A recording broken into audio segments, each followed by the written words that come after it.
Hai teman-teman semua, ketemu lagi sama aku Hanifah. Apa kabar? Semoga kalian selalu sehat dan baik-baik aja ya teman-teman. Hari ini aku akan membahas seperti biasa tentang kasus kejahatan, tapi kali ini berhubungan dengan dark web. Dan sebenarnya kasus ini juga sudah pernah di-request sama kalian beberapa kali. Mungkin ini adalah kasus terburuk yang pernah aku bahas sejauh ini. Dan kalau misalkan aku bisa bandingin gitu ya, perbandingan kekejaman dalam kasus ini, itu mungkin bisa aku sejajarin sama kasusnya Junko Furuta. Yang kalian tahu sendiri itu kasus yang sangat kejam. Tapi untuk kasus ini aku nggak akan bahas detailnya, apa aja yang udah dilakuin pelaku ke korban. Aku cuma bakal jelasin garis besarnya aja apa yang sudah terjadi pada korban. Karena memang korban dalam kasus ini itu adalah anak-anak dan itu lebih dari satu orang. Oke, gimana ceritanya? Tanpa basa-basi lagi, langsung aja yuk kita bahas.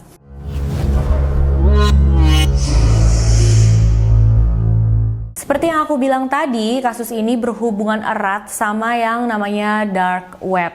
Jadi sebelum masuk ke dalam kasusnya, aku bakalan membahas sedikit lebih tentang info dasar dark web. Karena mungkin walaupun banyak dari kalian yang udah tahu banget tentang dark web gitu ya, udah tahu itu dark web apa, tapi mungkin sebagian dari kalian juga masih banyak nih yang belum tahu gitu ya, apa sih itu dark web sebenarnya. Nah, jadi dark web sama deep web itu beda ya teman-teman. Dan aku bakal mencoba untuk menjelaskan sebaik mungkin yang aku bisa. Mudah-mudahan kalian bisa mengerti apa yang aku maksud ya. Jadi ada 3 tingkatan untuk website di seluruh dunia. Yang pertama itu adalah surface web. Surface web itu adalah yang kalian gunakan sekarang nih sehari-hari, kayak sosial media, YouTube yang sekarang kalian tonton. Terus kayak di tempat-tempat kalian belanja online. Nah, itu semua di surface web. Pokoknya semua pages, semua website yang bisa kalian akses dari hari ke hari sekarang dengan mudah. Dan aku yakin kalian bisa bayangin ya, di surface web itu aja ada banyak banget pages, banyak banget website itu yang bisa kita akses gitu. Bahkan mungkin setengahnya aja belum kalian akses semua gitu loh. Dan itu cuma surface web aja ya teman-teman, itu cuma ada 5%. Jadi surface web di seluruh website di dunia dia itu cuma 5%-nya aja gitu loh. 95%-nya itu adalah nanti gitu, sisanya yang bakalan aku bahas. Jadi kalian bisa bayangin betapa banyak dan betapa besarnya pages-pages, website-website yang tidak bisa kita akses sehari-hari dengan mudah. Nah, tingkatan yang kedua yang agak lebih dalam itu adalah deep web. Nah, kalau deep web ini biasanya katanya itu untuk menyimpan data-data kesehatan atau riwayat kesehatan perorangan. Jadi data atau riwayat kesehatan orang-orang tuh disimpan di deep web ini. Karena memang kan itu nggak aman ya kalau misalkan orang-orang biasa tuh bisa melihat data kesehatan setiap orang. Jadi yang bisa ngeliat itu cuma dokter-dokter atau tenaga medis di seluruh dunia, mungkin kayak gitu ya, karena deep web itu biasanya untuk seperti itu katanya. Dan satu lagi, deep web juga biasanya diisi oleh data-data penting pemerintahan di seluruh dunia. Jadi pokoknya segala macam hal-hal yang kita sebagai warga biasa tuh nggak bisa lihat sembarangan. Untuk deep web ini, dia adalah yang terbanyak di antara semua tingkatan. Jadi tingkatan deep web ini ada sekitar 85 sampai 90% di keseluruhan website gitu ya. Dan tingkatan yang terakhir yang paling dalam itu sekitar 5-10% dari keseluruhan website itu adalah dark web. Dan dark web yaitu semenakutkan namanya teman-teman, karena di dalam sana ada berbagai macam aktivitas ilegal. Di sana ada penjualan obat-obatan terlarang. Aku juga pernah dengar cerita gitu ya, ada orang-orang yang menjual organ tubuhnya di dark web. Dan aktivitas terbanyak yang ada di dark web adalah film porno ilegal. Karena memang filmnya itu melibatkan pelecehan seksual pada anak-anak dan juga penyiksaan bahkan pembunuhan pada anak-anak. Jadi intinya di sana tuh kayak tempatnya para pedofil berkumpul. Di sana seperti ya sosial medianya mereka untuk mereka membagikan segala macam apa yang nggak bisa mereka bagikan di sosial media biasa, di website biasa, mereka bisa bagikan di sana. Entah video-video yang melibatkan kayak yang aku bilang tadi, pokoknya semua yang jahat-jahat, semua yang parah-parah tentang anak-anak gitu. Mereka punya komunitas di dalam sana yang bertukar foto, bertukar video, bahkan juga penjualan video-video anak-anak disiksa seperti itu. Bahkan ada hal yang lebih mengerikan lagi yang pernah aku dengar di dark web, yaitu adalah snuff films. Jadi snuff films itu adalah sebuah film gitu ya, dimana seseorang akan membunuh orang lain, lalu direkam aksinya itu sama dia dan diposting online di dark web. Bahkan aku juga dengar beberapa tuh ada yang live stream gitu pas lagi melakukan pembunuhan itu di live stream sama dia. Ada perdagangan manusia di sana dan seperti yang aku bilang tadi, para pedofil berkumpul di sana, komunitas pedofil itu ada di sana dan bahkan yang aku dengar, kalian itu bisa menyewa pembunuh bayaran di dalam dark web itu untuk membunuh seseorang yang kalian inginkan. Pokoknya semua hal-hal yang jahat, yang mengerikan, yang super-super ilegal semuanya tuh ada di sana. Nah, dalam video ini kita akan membahas satu kasus terburuk dari yang terburuk yang pernah ada di dark web. Kasusnya ini dimulai sekitar tahun 2012 sampai 2014. Jadi itu ada sebuah video yang jelas-jelas terlihat kalau itu nggak seharusnya ada di surface web. Tapi entah gimana ceritanya, video itu bisa bocor gitu ya dari dark web dan menyebar di surface web. Video ini menyebar ke berbagai ruang chat online, ke berbagai forum yang rata-rata ada di Eropa. Video ini lebih seperti film sih ya sebenarnya. Jadi ada 4 part di mana masing-masing partnya itu berlangsung selama 10-15 menit. Film ini disebut dengan Daisy's Destruction dan Daisy's Destruction itu seperti urban legend gitu di surface web. Orang-orang tuh banyak yang cerita, banyak yang bilang kalau mereka tuh mendengar tentang film ini yang isinya tuh sangat-sangat mengerikan. Tapi nggak ada satupun dari mereka yang pernah langsung melihat dan menonton film atau video ini. Mereka nggak tahu apa film ini beneran ada. Mereka juga nggak tahu apa misalkan emang bener ada, apakah film ini bener-bener nyata gitu ya, bener-bener kejadian nyata atau memang cuma acting aja. Karena orang gila macam apa sih yang tega, yang bisa melakukan hal gila semacam ini. Tapi sayangnya film itu benar-benar ada dan kejadian di dalamnya juga benar-benar terjadi. Dan sebenarnya film ini dibuat untuk di dark web ya teman-teman. Cuma memang entah gimana tuh bisa bocor ke surface web.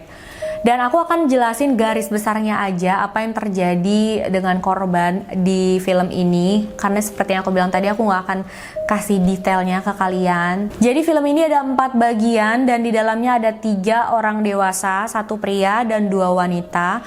Mereka bertiga itu memperkosa dan menyiksa 3 anak kecil yang umurnya ada 12 tahun, 11 tahun, dan yang paling kecil bernama Daisy yang masih berumur 18 bulan. Makanya film ini disebut Daisy's Destruction. Salah satu alasan kenapa aku nggak bakal jelasin detailnya ke kalian adalah karena memang sebenarnya aku nggak tahu juga teman-teman. Aku nggak tahu apa yang sebenarnya terjadi di film itu.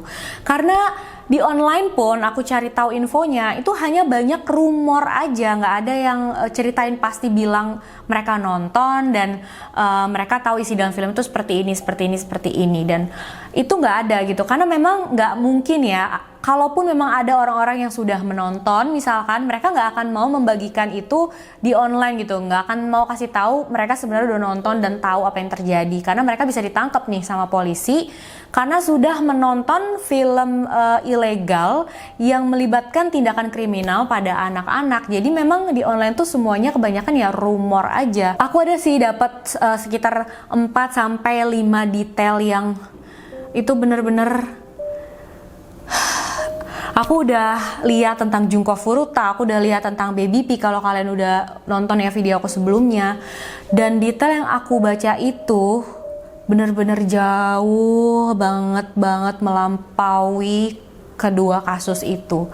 Jadi mohon maaf banget aku nggak bisa jelasin detailnya teman-teman, mudah-mudahan kalian mengerti. Jadi selain orang-orang yang ada di dark web yang sudah menonton film ini, orang-orang yang sudah menonton film ini juga adalah pihak kepolisian yang memang mereka pun tentunya nggak membagikan detail di dalam film itu ke publik gitu ya. Tapi menurut para polisi yang udah menonton film Daisy Destruction ini, mereka bilang itu adalah terburuk dari yang terburuk, bener-bener luar biasa mengerikan.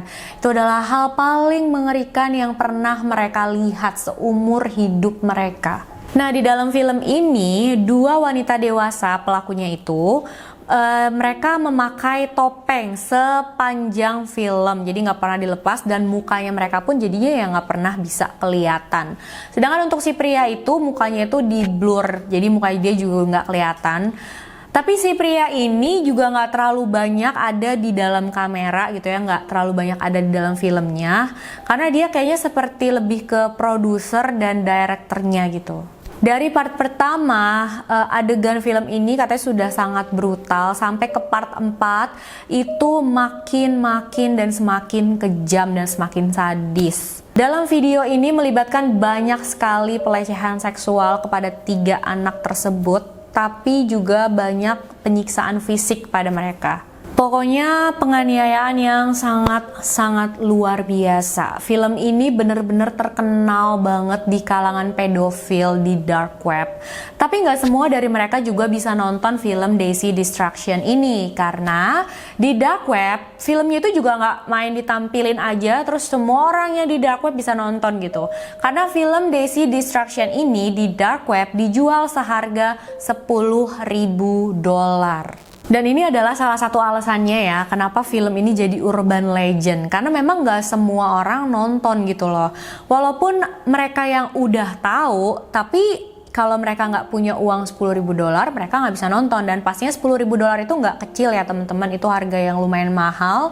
Jadi ya cuma beberapa orang aja yang bisa membeli dan menonton secara langsung film Daisy Destruction ini. Ada beberapa orang yang sangat terkenal di dalam komunitas pedofil di dark web itu. Ya sekitar ada 5 orang nih yang bener-bener sangat terkenal, karena mereka itu yang punya websitenya, mereka itu yang membuat film-film macam ini. Dan beberapa dari mereka kebanyakan itu udah tertangkap. Salah satunya yang berhasil tertangkap, bahkan dia itu bekerja di bidang perawatan anak-anak. Jadi di siang hari dia merawat anak-anak, dia ada di sekitar anak-anak. Di malam hari dia membuat dan menonton penyiksaan pada anak-anak, pemerkosaan pada anak-anak, bahkan pembunuhan pada anak-anak.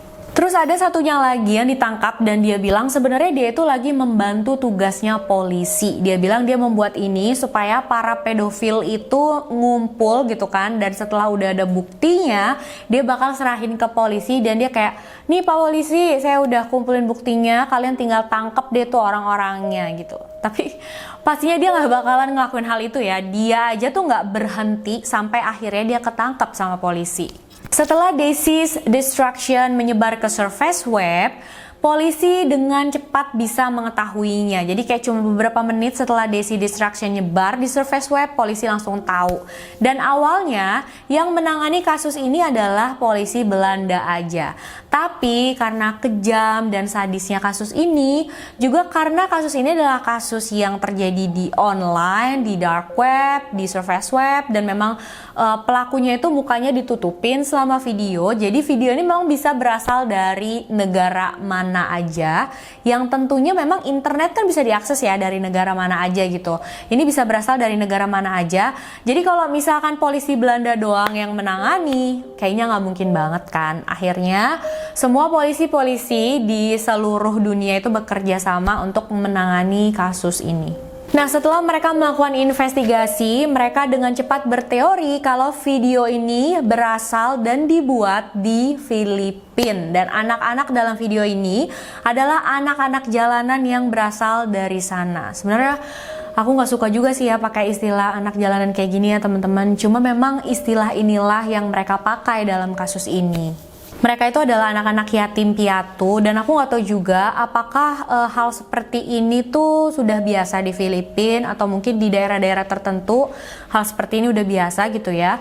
Tapi di Filipina itu kalau misalkan anak-anak yang tidak diinginkan lagi sama orang tuanya atau yang terjadi sesuatu gitu ya sama orang tuanya, anak-anak itu bakalan ya udah tinggal sendiri di jalanan, mereka menghidupi dirinya sendiri, mereka membesarkan dirinya sendiri di sana. Jadi sekarang polisi harus berusaha mengidentifikasi siapa sih kira-kira 3 orang dewasa yang ada dalam video tersebut. Nah, kalau 2 wanita dewasa di sana, sebenarnya dewasanya mereka tuh belum dewasa banget gitu ya. Jadi sekitar dari remaja mau masuk usia dewasa gitu loh.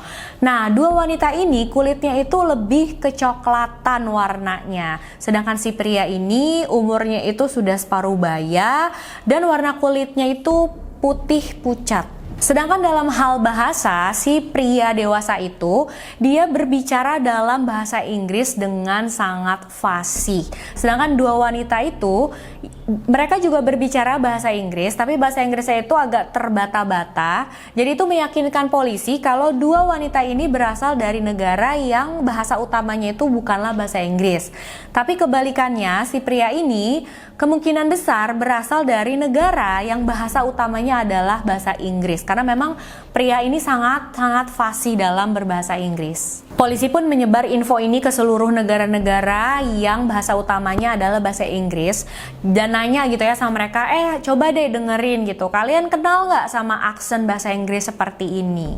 Lalu polisi Australia pun muncul dan mereka bilang, itu adalah aksen orang Australia gitu. Akhirnya mereka pun mulai berpikir, kira-kira warga siapa ya ini ya yang bisa melakukan hal seperti ini gitu. Siapa sih pelakunya? Sampai akhirnya di tahun 2014 mereka menemukan satu kasus di Australia yang kemungkinan besar berhubungan dengan kasusnya Deceased Destruction ini. Mereka mempunyai kasus di mana ada seorang pria yang didakwa atas 70 tuntutan yang berbeda. Tapi sayangnya sebelum polisi Australia berhasil menangkap si pria ini, pria tersebut sudah duluan kabur terbang ke negara lain gitu. Dia kabur dari Australia. Dan pria ini bernama Peter Scully. Dia berumur 40 tahunan. Dia sudah punya istri, dia punya 2 anak, dia tinggal di daerah pinggiran Australia yang sangat tentram. Dia kaya raya, dia pintar, sangat intelligent, dia terkenal ramah juga sama keluarga dan tetangganya, juga sama teman-temannya. Jadi bener-bener tuh dia kelihatannya mempunyai kehidupan yang sangat normal. Tapi di balik itu semua, ternyata dia adalah seorang penipu berantai. Selama bertahun-tahun, Peter Scully ini sudah melakukan penipuan sebanyak 2,6 juta dolar Australia kepada beberapa investor dalam bidang investasi properti palsu gitu. Dan terungkap juga kalau dia itu menjalankan pelayanan wanita pendamping dengan hanya menggunakan satu wanita, yaitu wanita muda asal Malaysia, yang kemudian akan terungkap kalau wanita itu ternyata adalah pacarnya si Peter Scully. Jadi Peter Scully itu adalah seorang family man gitu ya. Dia punya istri, punya anak, dia kelihatan baik-baik aja. Tapi ternyata dia punya selingkuhan yang dia jual belikan untuk perdagangan seks komersial gitu ya teman-teman. Dan dia juga seorang penipu ulung. Jadi pada tahun 2011 sampai 2012-an, sebelum video Deceased Destruction itu terbuat, polisi Australia sudah mengetahui tentang penipuan dan segala macam hal jahat yang dilakukan oleh Peter Scully. Dia pun dijadikan buronan. Nah, saat tahu dirinya menjadi buronan, Peter Scully langsung cepat-cepat sesegera mungkin pergi dari Australia. Dan polisi saat itu menduga kalau dia tuh kabur ke Malaysia bersama pacarnya. Tapi tentu aja mencari di seluruh Malaysia itu bukanlah ide bagus dan kayaknya nggak mungkin banget gitu ya. Dan pada saat itu polisi benar-benar bingung apa yang harus dilakukan. Lalu sekitar 2 tahun berikutnya, video Deceased Destruction itu muncul ke surface web yang di dalamnya itu ada satu pria dengan aksen Australia dan 2 wanita Asia. Jadi polisi pun langsung berpikir, oh mungkin ini adalah bisnis ilegal si Peter Scully yang lainnya lagi nih. Polisi di dunia pun bekerja sama dan mereka menemukan titik terang dalam kasus ini. Jadi mereka tuh tahu kalau mereka berada di jalur yang tepat. Mereka mencari pria yang tepat gitu ya. Aku juga nggak tahu petunjuknya itu apa gitu. Memang tidak dibagikan ke publik. Pokoknya mereka tuh yakin kalau memang Peter Scully lah yang mereka cari. Akhirnya mereka mencari Peter Scully di Filipina. Dan mereka berhasil mempersempit ke satu kota di Filipina yang bernama Malaybalay pada tahun 2015. Jadi memang lumayan lama ya teman-teman sampai polisi berhasil menemukan Peter, karena video Daisy's Destruction itu dibuat tahun 2012 dan Peter Schooley ditemukan pada tahun 2015, jadi sekitar 3 tahunan. Dan nanti aku bakal ceritain gimana akhirnya bisa si Peter Schooley ini tertangkap. Saat itu polisi juga sudah berhasil mengetahui identitas dari ketiga korban anak yang ada di dalam video itu. Yang tertua yaitu Liza berumur 12 tahun, Cindy 11 tahun, dan Daisy yang masih 18 bulan itu. Liza dan Daisy itu berhasil ditemukan sama pihak berwajib, dan walaupun Daisy itu dalam kondisi yang sangat serius, jadi memang cedera di tubuhnya itu sangat serius, sangat parah, dia tidak akan bisa sehat seperti normal lagi sampai kapanpun. Sedangkan untuk Cindy, aku sebenarnya dapat info yang berbeda-beda gitu ya dari berbagai sumber. Jadi sebagian sumber bilang kalau si Cindy ini akhirnya memang tidak pernah ditemukan, tapi beberapa sumber juga bilang kalau dia itu akhirnya dicekik hingga tewas sama Peter Schooley saat Cindy sudah tidak bisa menerima siksaan yang sangat berat yang diberikan kepada dia. Dan jasadnya Cindy itu dikubur di bawah rumah si Peter yang ada di Filipina. Tapi sekali lagi ada juga sebagian sumber nih yang bilang memang Cindy itu nggak pernah ditemuin. Jadi aku nggak tahu seberapa akurat info ini. Sedangkan untuk kedua wanita bertopeng yang ada dalam video itu, mereka berdua dikonfirmasi sebagai pacarnya Peter Schooley di Filipina, yaitu Carmi Ann Alvarez 18 tahun dan Laizil Margalo 19 tahun. Kedua wanita ini mereka itu tumbuh besar di jalanan Filipina, dan memang Peter Schooley langsunglah yang mengambil mereka saat mereka masih anak-anak, jadi kayak mengadopsi gitu ya. Tapi mengadopsinya itu dengan cara yang sangat aneh teman-teman. Kadang-kadang si Peter itu berperan sebagai ayah mereka, kadang-kadang dia juga sebagai pacar, jadi benar-benar dinamika yang sangat-sangat aneh.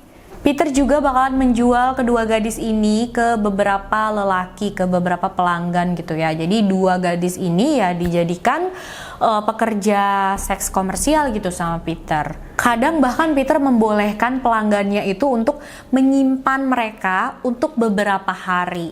Dan Peter pun saat di rumah mereka berdua itu ya melayani Peter dengan seks juga gitu. Jadi mereka berdua ini bener-bener gak pernah lepas sama yang namanya penganiayaan atau pelecehan secara seksual. Dan karena memang Peter memanggil mereka sebagai pacar, mempercantik mereka, merawat mereka, dan bilang ke mereka kalau hubungan yang mereka punya itu adalah hubungan yang sangat spesial. Juga karena kedua gadis ini memang gak pernah punya keluarga, mereka gak pernah punya orang tua, gak pernah ngelihat hubungan sehat tuh seperti apa. Ya akhirnya mereka percaya gitu dengan omongannya Peter kalau memang hubungan mereka itu ya spesial dan normal-normal aja.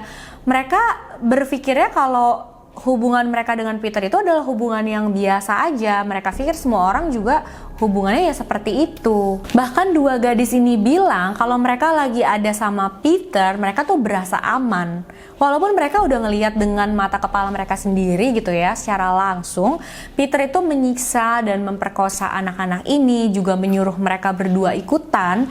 Tapi itu nggak mempengaruhi mereka karena mereka pikir nggak bakal Peter ngelakuin hal semacam itu sama mereka. Lalu pada awal 2015, Peter Schooley bilang ke salah satu pacarnya, yaitu Carmi Ann Alvarez, kalau dia itu pengen mengadopsi beberapa anak jalanan lagi. Mereka ingin melepaskan anak-anak jalanan itu dari penderitaan, merawat mereka, seperti apa yang Peter lakukan sebelumnya sama Carmi Ann dan juga si Margalo. Dan awalnya Alvarez bilang ke Peter, oh kalau kayak gitu adopsi adikku aja gitu. Daripada kita ngadopsi anak jalanan yang belum kita kenal, mending kita adopsi adik aku aja. Cuma Peter ini nggak mau, dia tetap ngotot kalau mau mengadopsi anak-anak jalanan. Karena Peter tuh meyakinkan kedua pacarnya kalau dia itu pengen memperbaiki kehidupan anak-anak terlantar. Padahal yang sebenarnya ya Peter memilih anak jalanan karena memang dia tahu nggak bakalan ada keluarga, orang tua atau siapapun yang mencari mencari mereka. Jadi dia ya nggak bahaya gitu walaupun dia menculik anak-anak jalanan itu. Dan Peter pun memberikan instruksi yang sangat jelas kepada Alvarez. Dia bilang, kamu pergi cari anak jalanan 2 orang sekitar umur 9-12 tahun dan jangan kembali sampai kamu mendapatkannya. Gak butuh waktu lama sampai akhirnya Alvarez menemukan 2 anak perempuan dan membawa mereka pulang ke rumah. Alvarez itu mengiming-imingi 2 anak ini dengan ayo ikut, nanti di sana kalian dikasih makanan enak, dibeliin baju yang bagus-bagus, kalian boleh menginap, nanti besok pagi juga dikasih sarapan yang enak. Saat sampai di sana ya bener aja 2 anak itu diberikan makanan enak-enak seperti yang dijanjikan, semuanya juga berjalan dengan normal dan baik-baik aja. Tapi setelah mereka selesai makan, Peter Scully pun langsung nyamperin mereka dan nyuruh mereka untuk melepas semua baju mereka. Dan setelah itu Peter memfoto mereka dan mempostingnya online di dark web. Lalu Peter pun membuat sebuah video di mana isinya tuh mereka berdua melakukan sesuatu terhadap masing-masing dan pastinya itu sangat-sangat memilukan ya teman-teman. Setelah itu dia mulai melakukan penyiksaan pada kedua anak kecil tersebut. Dan tentu aja kedua anak kecil ini langsung nangis dan teriak sejadi-jadinya ya teman-teman. Dan untuk menghentikan mereka, salah satu pacarnya Peter itu membekap mereka menggunakan bantal sampai mereka hampir kehabisan nafas. Setelah itu baru melepas lagi. Keesokan paginya saat mereka bangun, Peter Scully memberikan mereka makanan yang enak. Tapi setelah selesai makan, Peter langsung menyuruh kedua anak ini ke kebun belakang untuk menggali tanah di sana.